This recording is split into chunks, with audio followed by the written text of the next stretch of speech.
too low stock, then they cannot meet the demands of those customers. And also, they said that they wanted something which is easy to use. You know, as I said earlier, the street traders possess very low level education. Therefore, they pointed that if we bring something which is complicated, actually they can't use. Therefore, these are the requirements established in paper 2 and paper 3 to fulfill the definition of the requirements. After defining the requirements, then the next stage was to design and develop the application that meets the requirements of the city traders. You can see in the picture there, in the left side, I am with the group of city traders trying to figure out what are the requirements could fulfill, could solve their challenges. And then in the second photo, the right one, you can see there, these are the group of the business lecturers at the College of Business Education, Dodoma, with the researcher and the software engineers trying to find out which solution is compatible with the city trading environment. Therefore, the next stage was design and development. In this particular stage was carried in a research paper 3. And the method used was co-creation with the city traders, researchers, and the software engineers. The mobile application for city traders bookkeeping was designed. The application enabled city traders to see the profit of the business weekly, monthly, and also daily. And then the application enabled a city trader to see the stock flow. When the stock is getting down, it shows. When the stock is high, it shows. And also it also be used to show the cost of those business. During the design development, some of the challenges were observed, and actually they were handled because we have already studied the literatures and found out how to handle the challenges while designing and developing for marginalized people like the city traders. Actually, the design were taking into account the ecology, the characteristics of the city traders, including making the application easy to use.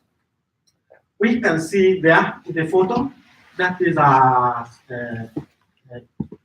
photo from the applications where the red line show the cost incurred that business, and the blue line is showing the revenue generated from the business.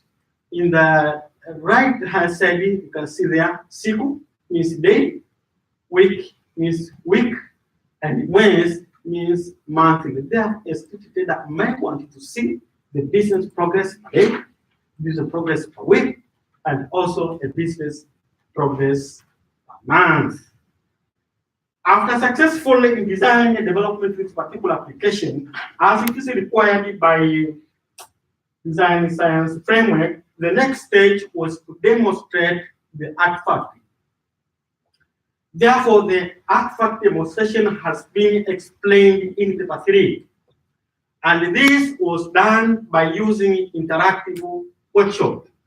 First of all, we assessed the skill level on how to use the smartphones by the city traders.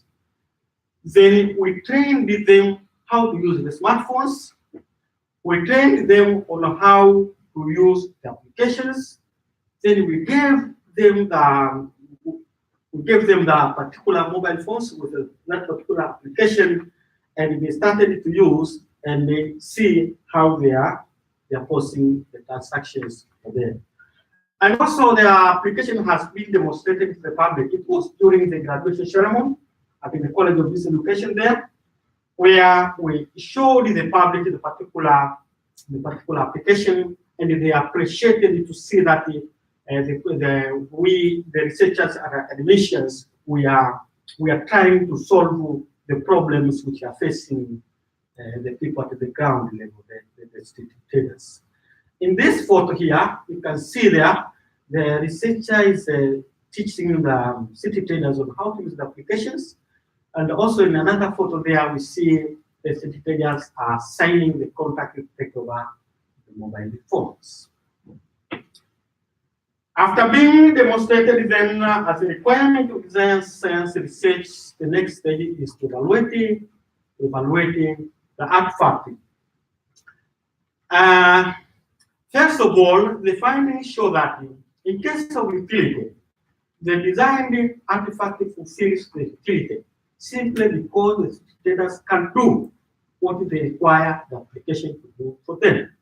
It can perform something which otherwise they're not able to do, but by using this particular application, now they do it.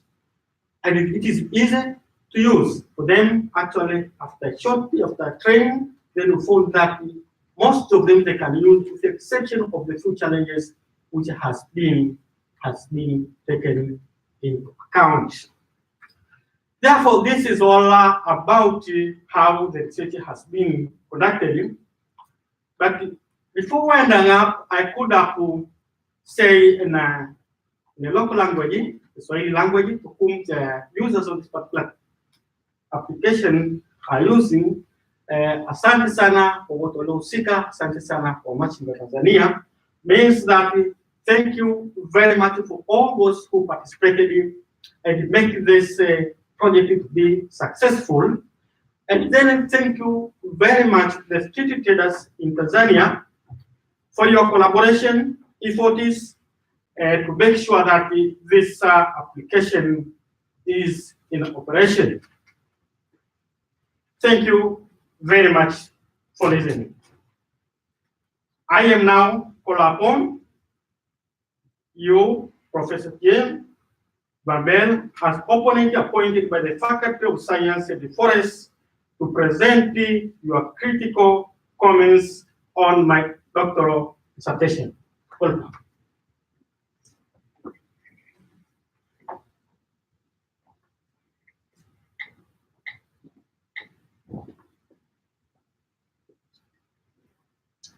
Thank you very much. Thank you to the audience for the university to host me here.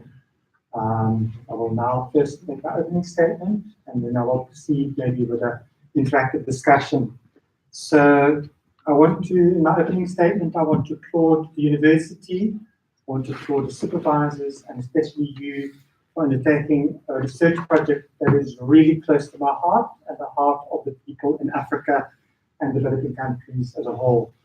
ICT for D, ICT for Development, Information Communication Technologies for Development, is an area in the discipline of information systems and computer science, which has developed greatly in the last few years, and it addresses a really important issue in academia, whereby a lot of research that we undertake does not affect or does not benefit the community in which we work. And we do isolated, esoteric research in our ivory towers, but ICT for D actually addresses that. So I want to applaud you and your university for doing that one.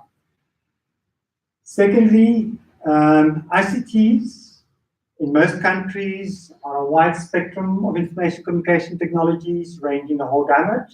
In Africa, ICTs for D means generally mobile for D, because the big information technology that we have at our possession is mobile technologies. And it's often underestimated in other countries or by other researchers how important it is to emphasize or to focus on the mobile technology. Also applaud you for looking at street traders. Academics often take, and researchers often take the easy route out, and they take an artist, a domain, or a sample, or an audience, or a focus group for which it's easy to access. You know, we take students, or we research on fellow academics, or we research in organizations. But the real needs are at the bottom of society, and those are much more difficult to approach and to deal and interact with. So again, I think this thesis makes a great contribution in terms of advocating, going to the people who really need our interventions, bridge the digital divide and go to the have-nots rather than the haves. So again, I'm really very impressed with that one. I think it's also very important, and you're a testimony to that, that we develop capabilities, indigenous theory and indigenous research that is not dictated by the global north to the global south, but that we develop our own research traditions and our own capital. So again, to be applauded. And then finally, I think the research in your design science research methodology, you make use of participatory design processes, and I think that is something that we, again, as academics, we like to pursue our own dreams, but it's very hard for us to abdicate from our own ego and actually listen to the people to whom our interventions are targeted to. Okay. And then very close to my heart as well is the fact that you actually use the design science research approach. It's a lot easier to just do purely empirical research or to just design an artifact in the isolation of the algorithm in the safe boundaries of a laboratory. But design science research forces you to interact with a community which has got a completely different context than we as academics are used to, or researchers. And it also forces on you quite a rigorous approach and paradigm in which you need to engage with. And so it's a first methodology that we have actually in our discipline that enables us to really engage well with what we call the wicked problems. And in ICT in development globally, the global north also has development issues. You also have poorer countries, you have marginalized groups, but globally, obviously, in developing countries, we have very much the issue of most problems are not as simply solved as we might like to think. You know, there's no simplistic solutions to poverty, to unemployment, to good governance, to transparency. All of those issues are interlinked, and so there we need to find creative solutions that actually take cognizance of the intricacies and the complexities of the problems. So design science research is one of the methods in which we do that one. Again, design science research takes a prominent role in information systems for a number of reasons. IS has been, just like other disciplines, in the past attacked because we do research that doesn't reach the target audience. So we actually trying to break into the community and deliver something for the community. Also, sometimes we get carried away with our beautiful theories or our marvelous algorithms, and we forget that actually the technology artifact remains a core concept of our research. And we sometimes, especially in our empirical research, forget about, our discipline is really about the artifact and its role in the community, of course. But sometimes we forget about the artifact and focus too much on user adoption issues, context, organizational constraints, and theories. So design science research brings that artifact right again to the center stage, which I think is really important. So, and to demonstrate that I really feel passionate not just about design science research, but also about the context, the mobile context, and the mobile artifacts that we develop, and also small organizations. I mean, quite a few of my doctoral students are, 4 of them have graduated now, have also embarked on design science research artifacts in the same space. I know that's not why you selected me, but it just so happens that it is a natural affinity to what research you've been doing. So I really do applaud what you've done, and I think not just you, but also the supervisors at the university. Thank you.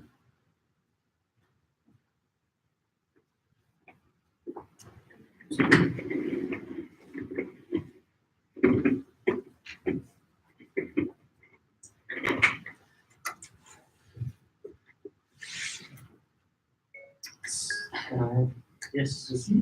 Okay. So one of the issues, obviously, with doing design science research is that you need to settle on a framework or a set of guidelines in which to pursue the research, just like any research methodology. And in design science research, we are blessed or cursed with a huge number of frameworks. There's too many for us to think of. This just gives, in 2011, when design science research as a discipline was only 3 years old, we already had about 60 different frameworks, of which like 10 were the top 10. And you've selected one, and this is a typical design science research framework.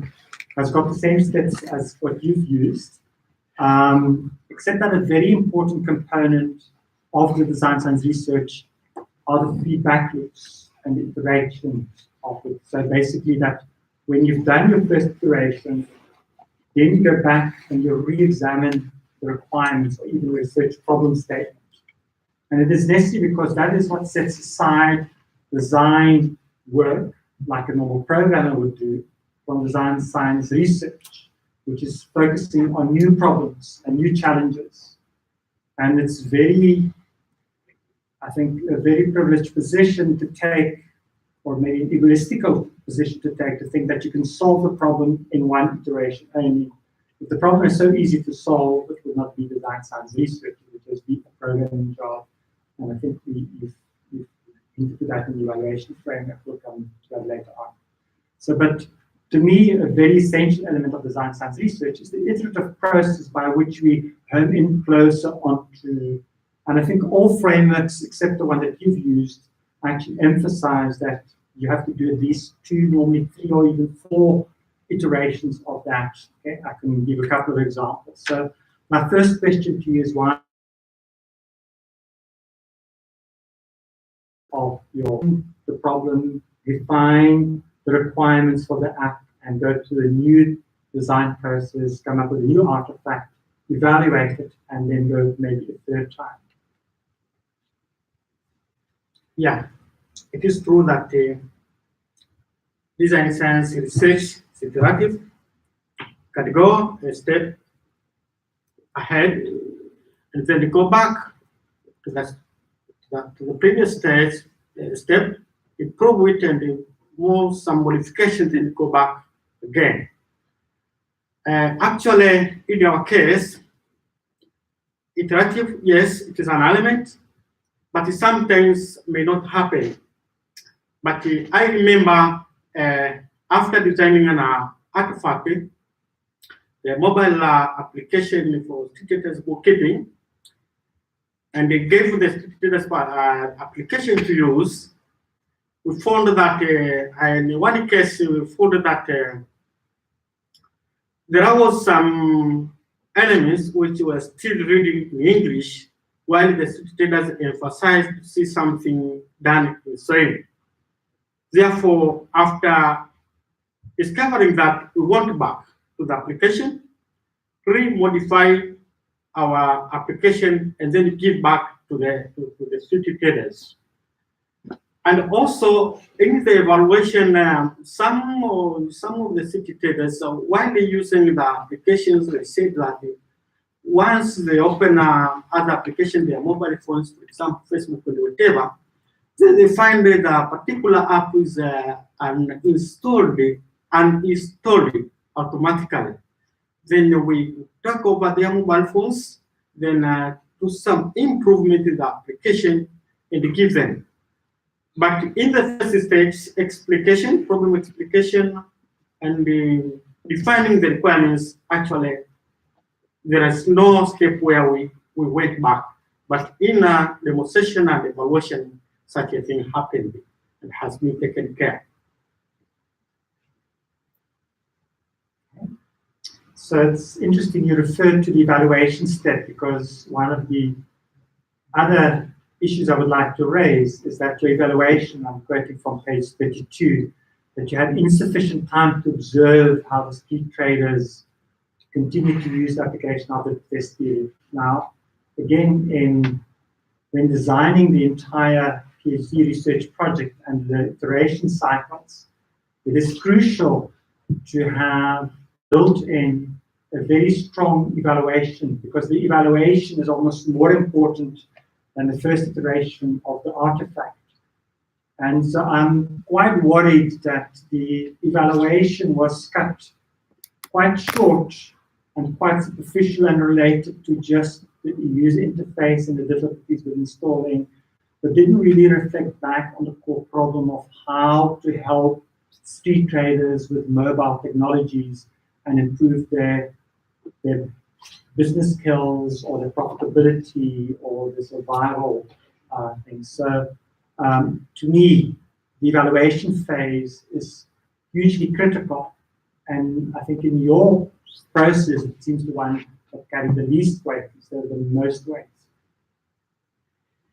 Yeah, the evaluation as has been presented in this thesis.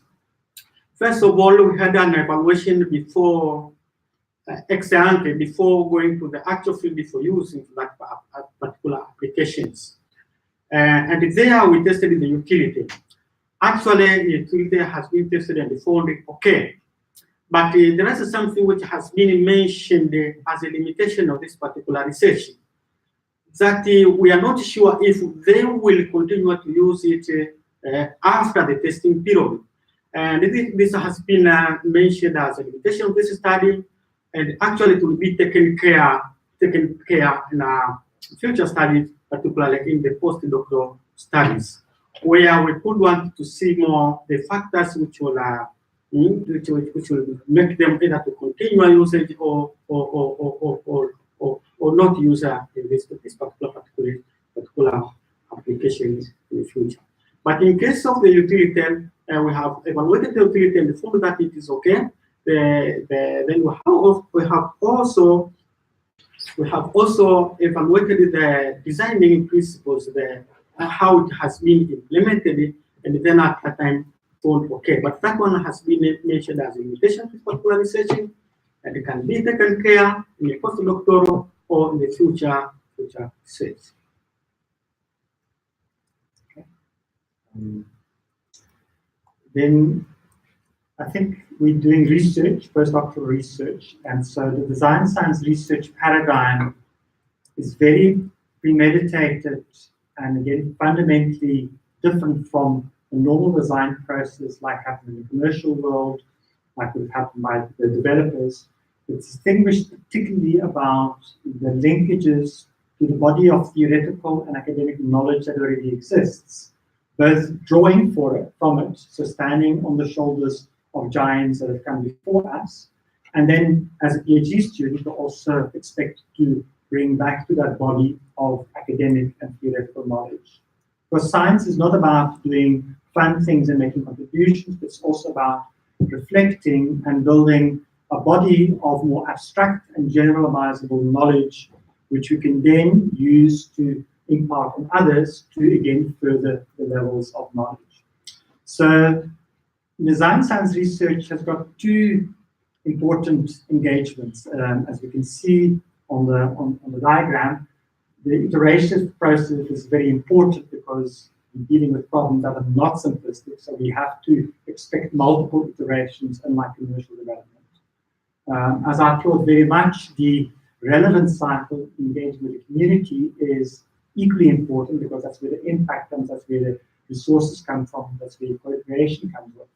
But what I found very much lacking in the dissertation is the linkages to the body of academic knowledge, both drawing from it in terms of foundations. What do we know that works? What do we know that doesn't work in ICT, in mobile applications, in the issues that ski traders or underprivileged deal with? And then also afterwards, when we've gone through 1, 2, 3 iterations, is how do we then build and contribute back to that knowledge as a scholar in terms of our activity that we've done. We've made use of resources in the community, we've made use of university resources and society's investment in us as academics. So we also forced to not just bring back to the community, but also to the scholarly community.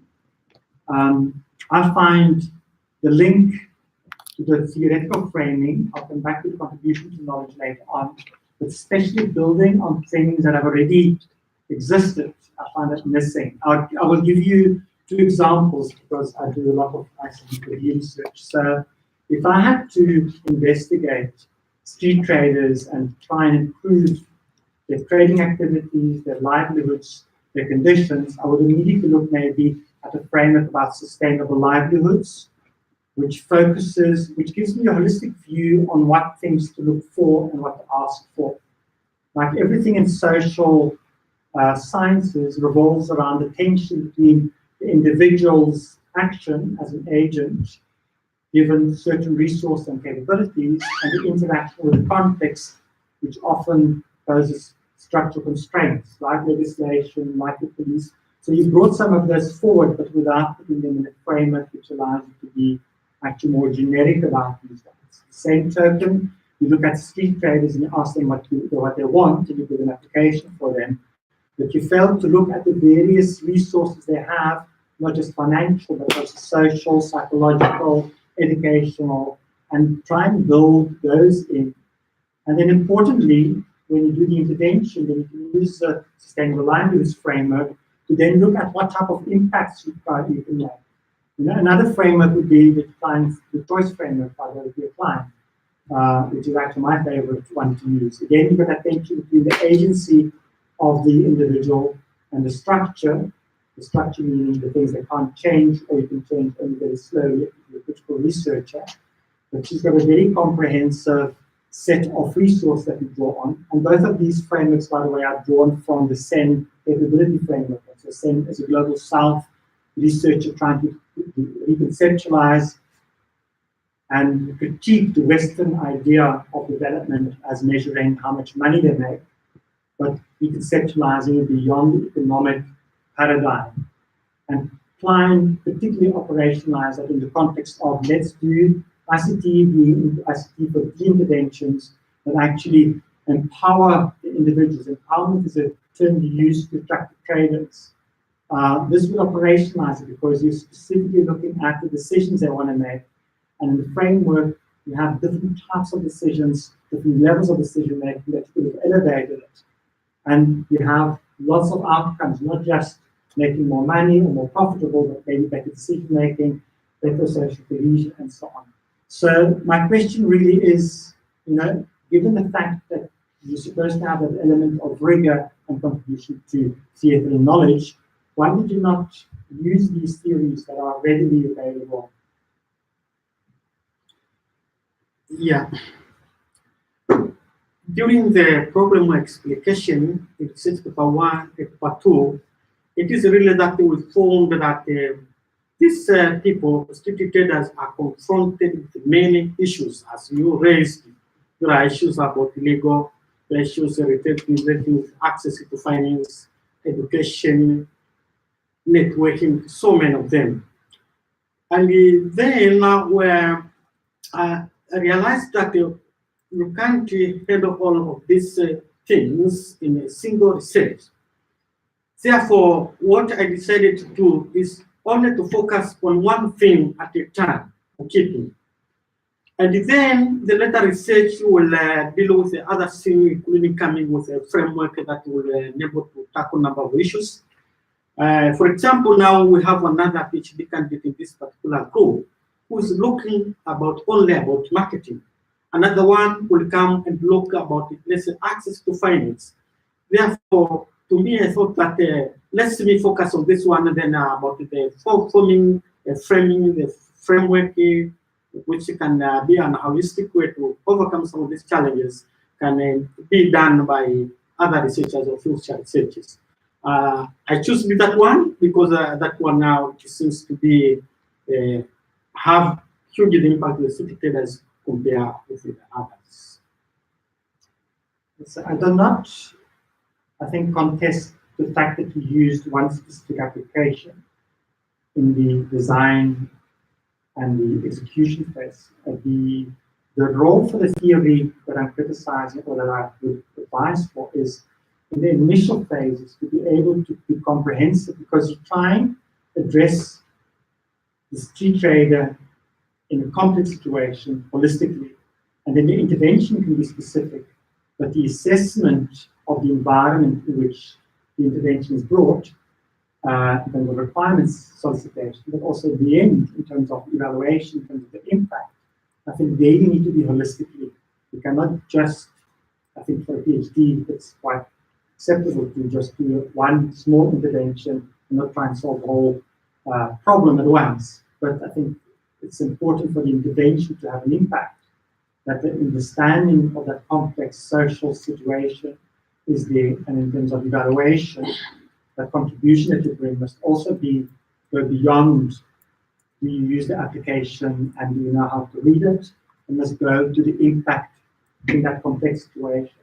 So that's where the role of theory is very important in terms of feeding into the, okay, and that I found lacking. And then the role of theory is not just to inform the design science research, as I mentioned also, then you feed back to the theory and to the discipline and you say, what can other academics learn in terms of the body of knowledge that you, like future postdocs and so on, can learn from you? So what is the contribution of the research beyond the design artifact and experience you have to the academic body of knowledge in terms of abstractable, generalizable findings? Yeah, what is the contribution to the academic body of knowledge? This particular research has a number of contributions to the body of academic knowledge. First of all, it is the first research to show out the interventions that can be done to empower the city traders. In paper 2, we have shown a number of the possible technological interventions that can be done to empower the city traders. This includes also marketing, networking, social networking, and another.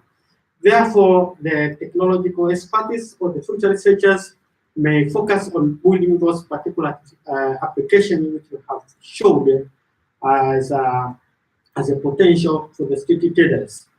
And also in the first paper, article 1, we have contributed to the knowledge by showing the limitations and the strength of the city traders in Tanzania.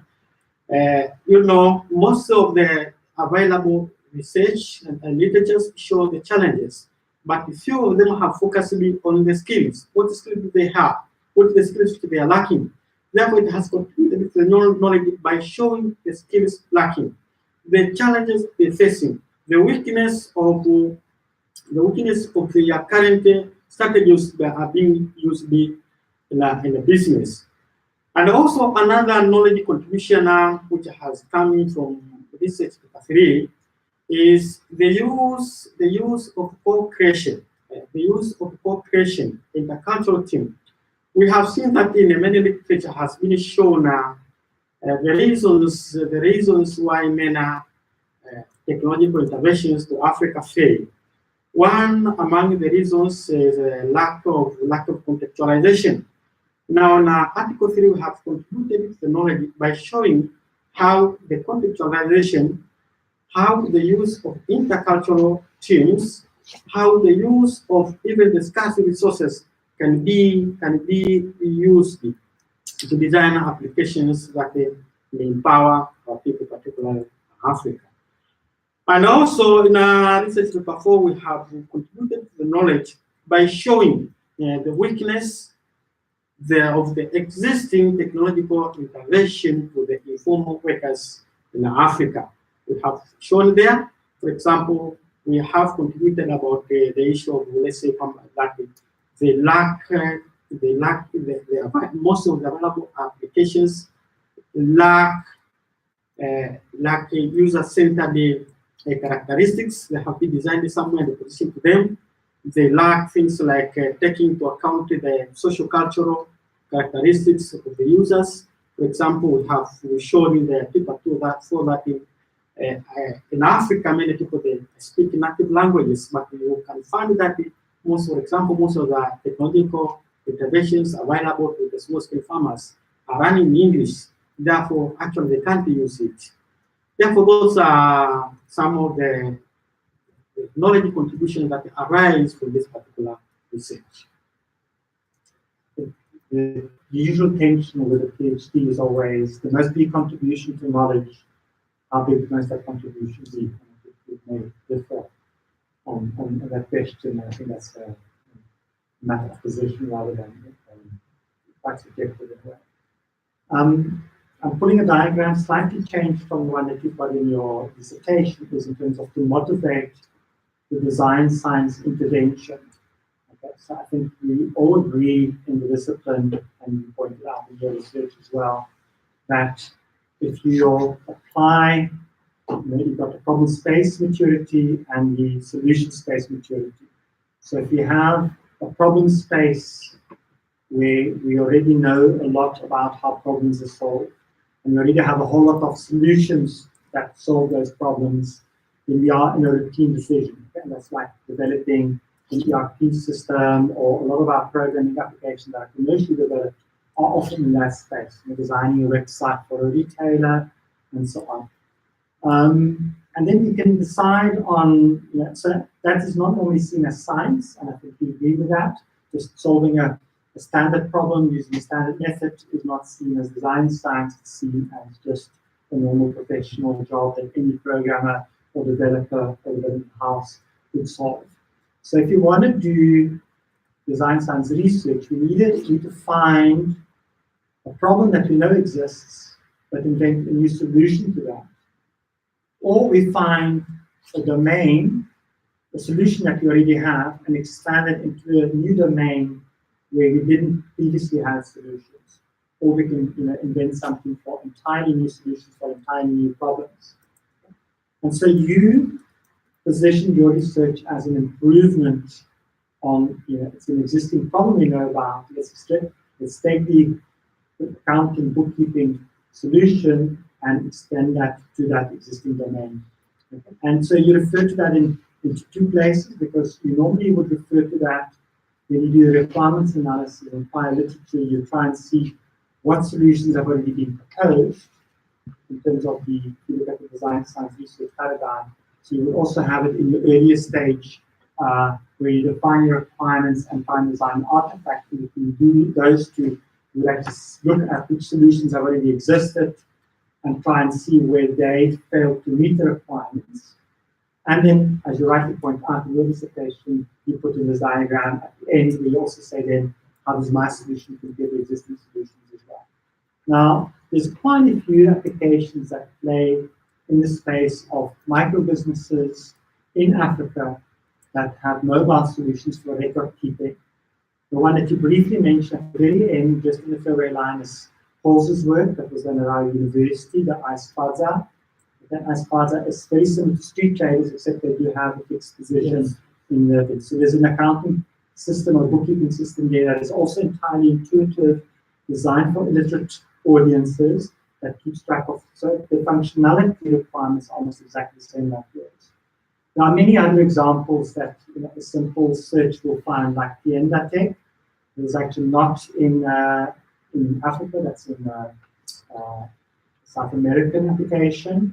There's FrogTech that does a similar solution where they enable micro entrepreneurs not just with bookkeeping but with other tools. There's Nota, which is another application tool. There's My Shop, which is also a mobile application for, in this case, Sladi, that's in Uganda.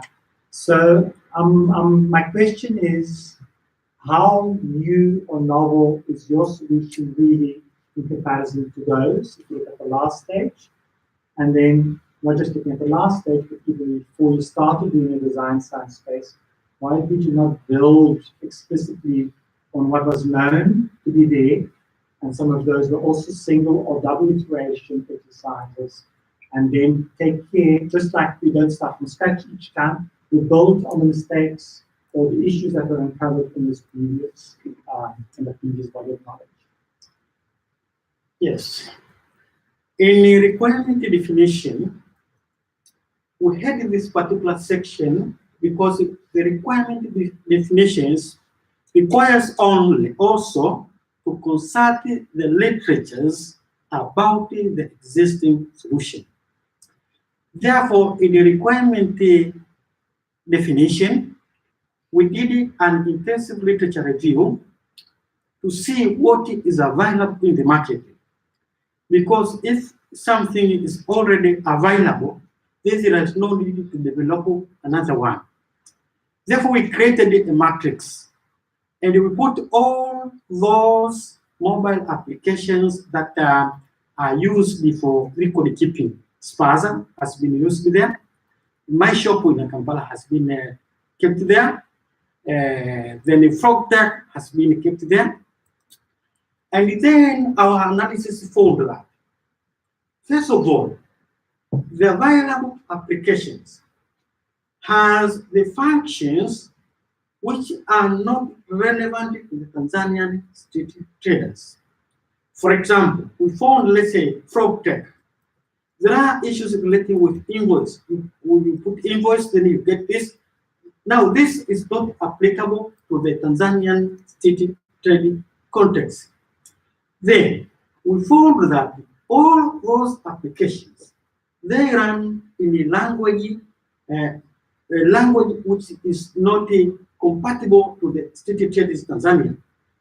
For example, they use the jargons, the accounting jargons, you see, drawings, labelization, there was something like those. And you found that if you use those applications, then it could not work in a statutory context where they wanted something which is easy. And also, we found then some of the available applications, you need to pay. And the amount which was supposed to be paid there is one which was supposed to pay $5 per month. The profit of city traders is very small. They're not able to pay for those ones. Then there are other applications which are available in a near country, Kenya, let's say. There is a good application over there which is called Nasibu, very well known. But the application running in the cloud, how can the city traders able to pay for the internet service to access the cloud-based applications? And then our intention was to create something which can be upgraded later on, which can be added other functions to overcome other challenges of city traders. Therefore, we thought that if take something else and from somebody and bring there, then it could be difficult later on to upgrade. Therefore, the analysis of the existing application has been done in the requirement definition. And also in research paper 4 that one over there, which we were comparing the existing applications, which we were reviewing the technological, the ICT application available for the informal workers in Africa. The same has confirmed. Therefore, it has done in a requirement definition, although also done in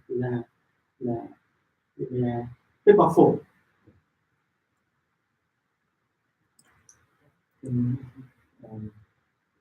Talk a bit more about, because it's not just about the application itself, but also the whole learning processes around the application development, which are important to verify. I also have a question around ethics, and I speak with the research. Ethics is becoming more and more prominent in research overall, but especially in ICT for development, ethics is a very important issue. So there's a couple of, I'm drawing from digital principles and the ICT ethics, which have been in progress in the last 5 years. We've been debating them in the ICT forums and so on. I'm not taking you to address those specifically, but the ethics issues have been raised in other research, although maybe not formally. But so one of them is, for instance, honesty and realism. So if you have participants, you must not raise their expectations of what's going to come out of the process or the deliverables or what you're building in terms of prototypes, the inventions. You cannot raise unrealistically. And I'm referring specifically to comment that street vendors were disappointed when the advert said, this is going to empower you. And when they found out that they were just being asked to choose icons or whatever, they said, like, that does not empower. You were expecting to get some money out of it. The other principle is the one of partnerships, whereby if as a researcher you go into a community without first looking at all the other stakeholders, the NGOs, the community leaders, who already have interventions, the local universities. And so if you come in and you don't try and build these linkages with the people who already work with the community, you sometimes develop parallel solutions, sometimes you develop competing solutions, sometimes you overlean on those particular participants, and the sustainability of the intervention is also at stake because a lot of the partners have got longer timelines and so on. The other one is the needs of the research participants. Even as a PhD student, you want to get your degree. As a researcher, you want to get an article. But the nice thing for the research, because the power relations and the power structures are so uneven. You've got people struggling to make a living, and here I'm an academic that just wants to get my 200th paper out and go to a fancy conference. So in that case, it is extremely important on an ICD4D researcher that we don't put ourselves first, but that we really make sure that when the project is finished, that street traders are much better off than they were before. Not that I've got a PhD. The next one of the other principles, I'm just cutting 8 of the principles that I thought were particularly of an issue in your research. So the inventions and the benefits must be sustainable. It's very easy for a PhD student or even for a longer term project to go in there, design something, especially if you only do one iteration, and then you leave, and then the intervention that you designed is no longer supported, or it doesn't work fully, or it hasn't got industrial strength, or the next version of Android that comes out doesn't work anymore, and so on. Street traders are now left actually with less than before because they were exposed, or their hopes were raised in terms of something that would help them, and they find they're left with something that is no longer supported, for which they can't find an update, for which they can't find training anymore, or at the worst case, they're left with raised hopes, and then the hopes are dashed because it's an application that they can't really use or doesn't bring benefits. Another one is whereby if you do participatory design with the local community, in this case, street traders, the intellectual property that's being created should not be Finland University, should not be yours as a PhD student. It is now recognized that the people actually, if you co-create and you participatory design, the intellectual products should at the very least be co-owned, if not wholly owned, by the participants, i.e. by the street traders. The other thing is that, and we do contribute to that a little bit, is that when you finish your research project, you write it up for our peers, we write it up as a PhD, we defend it in public, but it is incumbent on us to also feed back to the participants, the street traders, in the language or the African level. We do for a little bit for that because some of them are watching online, so I'll pour that on. And the other thing is that ICD4D research is because we are leaning on a very vulnerable group, street traders, often always marginalized people, poor people, women, unemployed, harassed people, whatever it is. So when we gather data from them, it is incumbent on us to make that data available to other researchers, to source data, the interview transcriptions, the surveys we made, the recordings from focus groups, and so on, so that we don't have to go back to that group and demand more of them if we do another research project. So the sharing of data, while obviously respecting the rights of the individuals to be anonymous, and obviously with prior permission from the participants, but in order not to keep drawing from already under-resourced, marginalized groups, we have an obligation to reuse, to make that data available to other researchers for reuse, so that other people can also build on that. And then finally, I think it is very important for us ICD4D researchers that we put back in the community much more than we get from them. So, and we do it by the standards, by global standards, not by local standards. If we pay them, it was $4 equivalent to come to a 3-hour workshop, maybe by local standards, that is, it's a fair wage for them. But we have raised their hopes. They thought they could maybe get more. By Finnish standards, paying somebody $4, less than €4, for a 2-hour, 3-hour commitment and transport, I think is way under. So I don't expect them to pay Finnish rates, but I do expect sort of to remunerate them more. And it's not just remuneration, it's also in terms of the time they spend designing the application. They should have real benefit, sustainable benefit, long-term benefit. It should improve their conditions. So my questions are for those 8 items. You don't have to address them all, but I think those are particularly worrying for me, not available for us to see. And I think it's important to address them. Yeah, the ethical consideration were considered since the first paper to the last paper. I can mention some of the ethical issues that they have raised and how we handle it. First of all, you know that the street trading is not illegal. It's not illegal in the sense that the places they are doing business is not for that purpose. For example, they put the products on the road, then the road is not for that purpose. And at the time when we were collecting the data for paper one, actually the situation was very hot because the confrontation between the government and the street traders was very intensive. Therefore, first of all, we seek for the permit, requesting for the permit from the government to collect data from the street. Otherwise, it could be trouble. Therefore, first of all, to get the permit. I know collecting data without the permit is unethical. Unethical. And then when we face it with street traders, actually we needed their consent before collecting the data from them. We first with them, we told them our purpose for being there, what data do we want, and how are we going to use this. You can't imagine some of the days we can face let's say 5 to 6 street traders and refuse to give us information. Actually, we were in the ethical standard that we need to get their permissions. Otherwise, we could ask them those questions in other ways and not inform them that we want to collect that.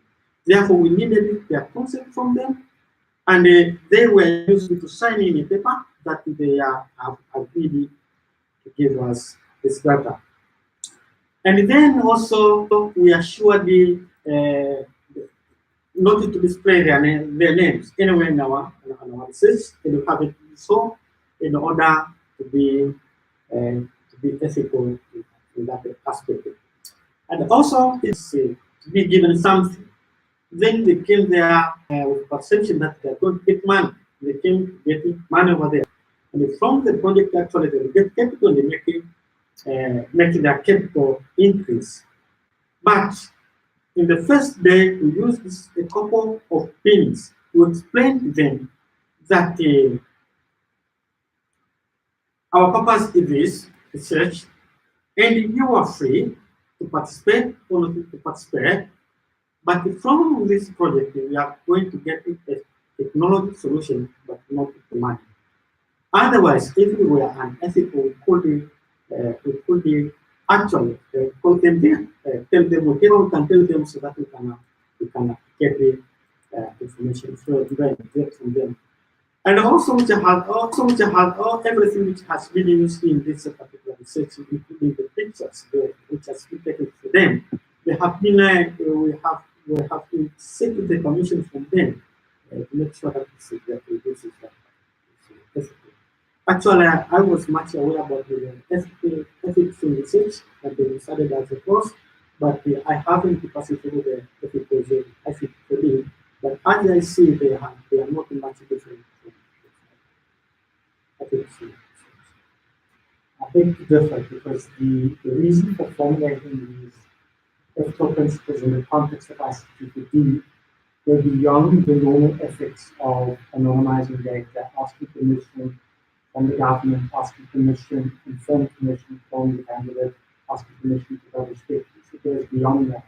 It recognizes the uneven power distribution, and it recognizes the lack of resources in the community, and it recognizes the traditional way that intellectual property has been appropriated by researchers, by the West, and so on, from vulnerable groups.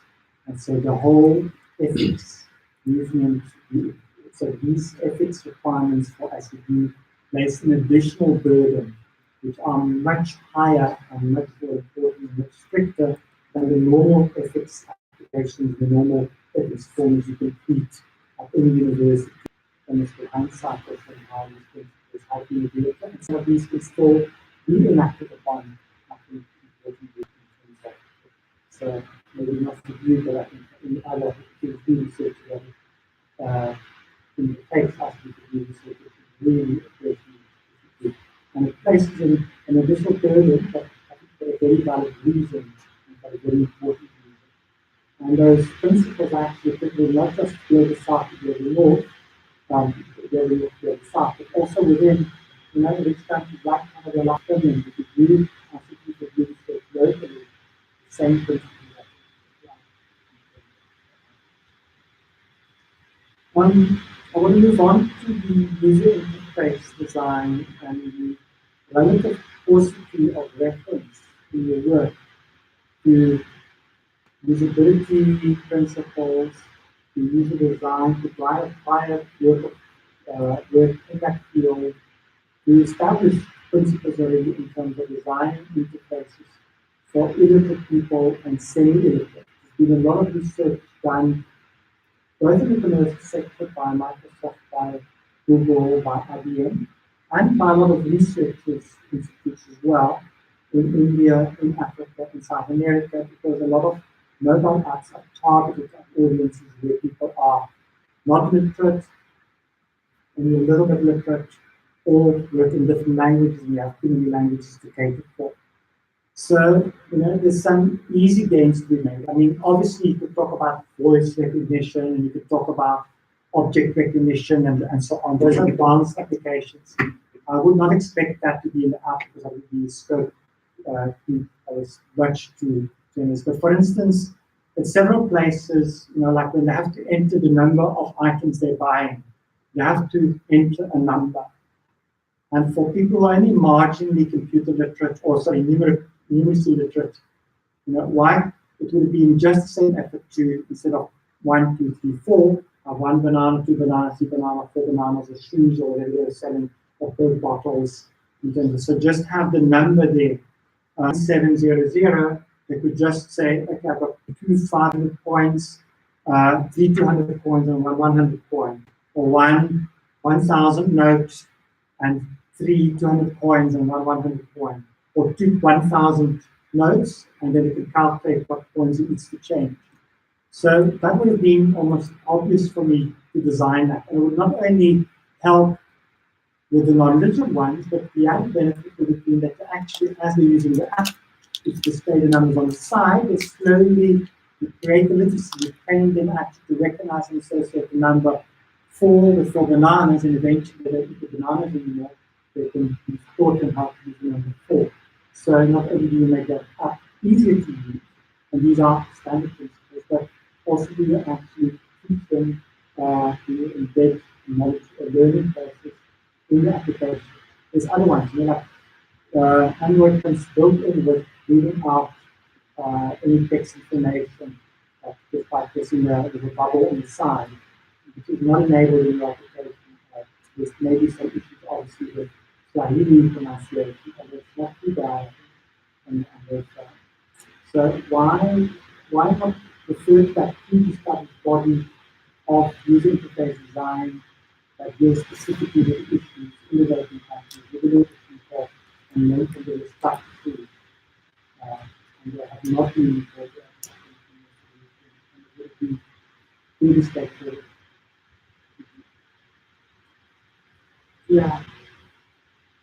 The point that the one which has been used to is easier to use because the certificates of different types, different sales volume, say, for example, you see, let's say, instead of putting, let's say, instead of writing photo, to find the point photo, the format it could be very complicated. That's why we use that one, which we put touch to the phone. Only few processes to reach where the final conclusion. Because we thought that there could be much entry, find, then it could be difficult for them to use. Therefore, our intention was to come up with something which is easy to use but valuable. And actually, when they design in each phase, we usually do them. Yeah? Can you try to use? And that one we choose was easy. It's very easy. For example, in products, together we call that let's put the products which we are selling, like that way. So that if you sell banana, you can put banana, put the mangoes, And then we found that in they are selling millions of the products. Now, entering all of them in database could be difficult. That's why we put a function where the right to know what the product. And then for him, he can take a picture within the upload the system there for in the future. You can click that particular diagram instead of putting all of them in the database. All these money, some of the city traders are doing business in which they are selling the price, let's say, of about 10,000, while others are selling the products of less than 100 shillings. Now, we thought that the people of all of them on the application, then could make it difficult for them to use. You have 9 digits that pop up, 10 digits that pop up. We use a keyboard, so you only have 9 or 10 different notes and currencies points. So the written pattern is that. The same for the bananas where you have picture of the 9 bananas and stylized with it. I'm not convinced to the picture taking you can say identify the product. That is a good one, but in terms of the number input, I think especially because it can get used to opportunity to three methods to combine pictures only or numeric only for the I think future designers in terms of design that would be I'm not convinced by that concept. Then lies from street traders in Tanzania, street traders in Burkina Faso. In terms of scalability, how can we get product out? The application has to be used by more street traders in other areas. In the sustainability, where is the app now? What we have in the app is here. Maybe they will not really specifically address in the research. So I would like to see the answers to these. The answers that always, every question always come up in designing yeah, about the generalization, it wishes to be so, but actually the traders differ from one place to another. Let's take example of street traders, let's say in Tanzania, in Nigeria, or in Cameroon. In Tanzania, they do not pay tax. Therefore, to them, the particular application does not need to have a function for tax. But if you go to Nigeria, they pay tax. Or if we go to, let's say, Cameroon, they are required to pay sanitation fee or something like that. Therefore, generalizability is possible, but only when some contextualization being made to that particular application. That one which has been designed in Tanzania is in Swahili, and some of the things used there are the things which are applicable in the Swahili, which is being used in Tanzania. Perhaps the same things used there cannot be compatible with what of Kenya or Uganda or Nigeria. Therefore, being generalized about other countries is possible, but after some adjustment being made there. About the scalability, I think that is okay, because using the application, the street trader will get a number of things.